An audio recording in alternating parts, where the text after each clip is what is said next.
Thank you so much. My name is Anthony Manyara, the President, Kenya University Students Organization, KUSO, and also doubling as the President of East African Students Union.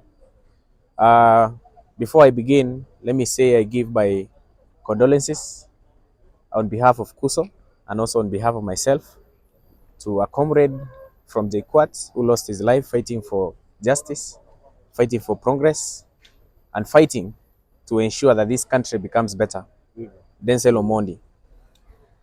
Secondly, I would like to say that we welcome, as KUSO, we welcome the decision by the President of dismissing his entire cabinet.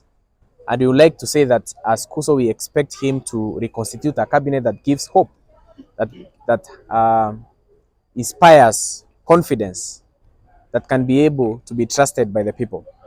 When we are saying this, we are saying the faces that should be brought forward are new people. Our proposal is to the President. The cabinet must be constituted by equal number of youths and women and men. That means if we have 6 cabinet secretaries who are men, then we expect 6 as the youth who are under 35. And under 35, we expect that Gen Zs also should be represented in that cabinet, maybe with at least 2 CSs. Another issue that we have seen it wise to say is that in the education sector has been crippled for a long time, and our expectation is that the government must never bring on board a CS like CS Mashogu anymore. We want someone who can be able to handle education sector with some knowledge. Remember, I have been saying this for a long time. That's 2 things. Number 1, you cannot pickpocket a naked man. Comrades, power. Number 2, you cannot cure diarrhea by stitching the anus. Comrades, power.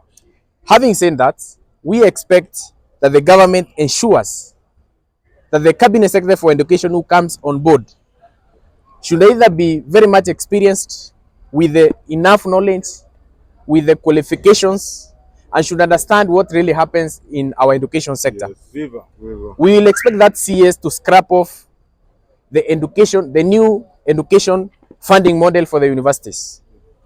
The same cabinet secretaries to ensure that we have universal suffrage as a means of voting in our universities. We should ensure that the CS who comes must be very competent, free of corruption.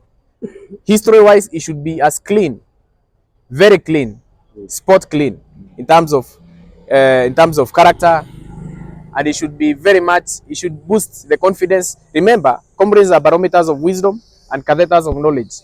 We expect the person who comes must be able to give us confidence to represent students the way they expect. Another issue is that the young people spoke and they said, the Gen Z, they said that they are leaderless, tribeless, and partyless. Therefore, the leaders who will come on board as CSs, they should be able to boost the kind of, they should be able to woo the trust of those young people by creating more job opportunities, by also reforming the National Youth Council, which has been very much inactive for a long time. Comrades, power. The National Youth Council should be able to be dissolved. The Parliament should compel the National Youth Council to conduct elections, and the people who should be at the helm, they should be very much competent. They should be people who are the true voices of the people. Not just a few people wanachukuliwa and then they get appointed and then they also make the youths to be frustrated. National Youth Council should be a voice which should create job opportunities to young people.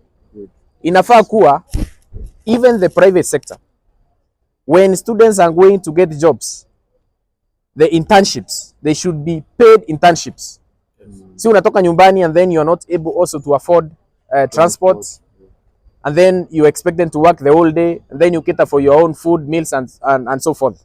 So therefore, we expect these governments to compel the private sector to create more job opportunities, not job opportunities alone, internships, paid internships. I must emphasize on that.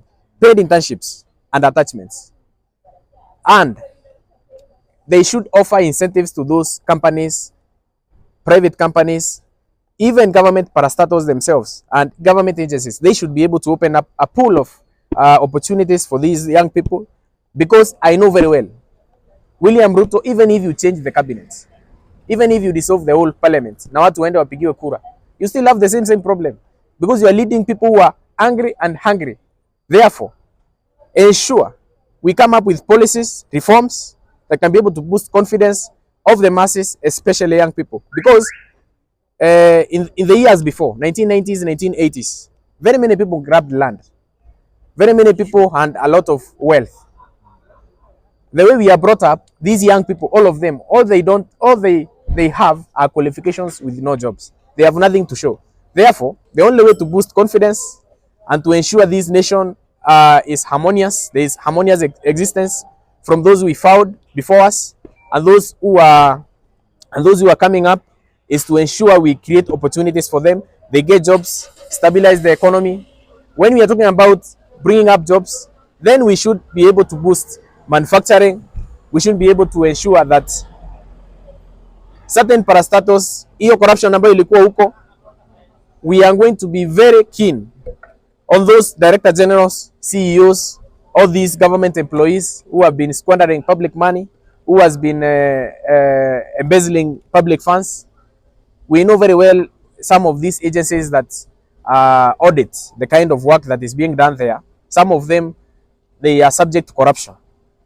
The youths themselves. Because as I said, comrades are wise. They are very wise. Therefore, going forward, we will audit those parastatals ourselves. We'll audit those government agencies ourselves. Hii ile wakati ambayo ulikuwa unaenda unatengeneza bill unapeleka parliament, and then it is told there by a certain committee of National Assembly, of Senate, inakuwa kwamba your bill cannot be tabled for motion. Going forward, we'll be able to fast track those things. We understand the law, we understand the constitution, and these are things we expect to be done. Any questions?